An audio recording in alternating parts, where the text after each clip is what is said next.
This is the Lone Crater YouTube. We hope this video helps. In this video, I will explain how to remove quiet mode on Instagram. Quiet mode is a helpful feature designed to give you a break from notifications, allowing you to focus or simply enjoy some peace. However, there are times when you need to switch it off to stay fully connected.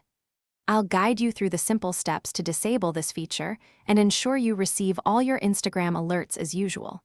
It's a quick process, taking less than 1 minute.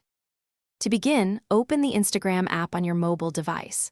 Once it's open, head over to your profile by tapping your profile picture in the bottom right corner. Next, tap the 3 horizontal lines in the top right corner to open the menu.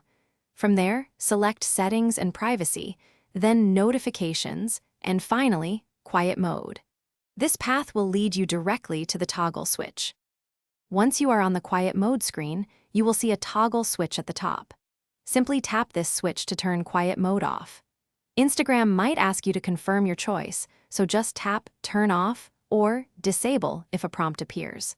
After you do this, your Instagram notifications will immediately return to their standard settings, ensuring you don't miss any updates.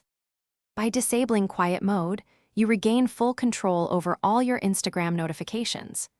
This means you will receive alerts for new messages, likes, comments, and other activities in real time. Remember, you can always customize your notification preferences further within the Notifications section of your settings. If you ever need another break, Quiet Mode is always there to be re-enabled with just a few taps. Thanks for watching. Consider subscribing if we helped you.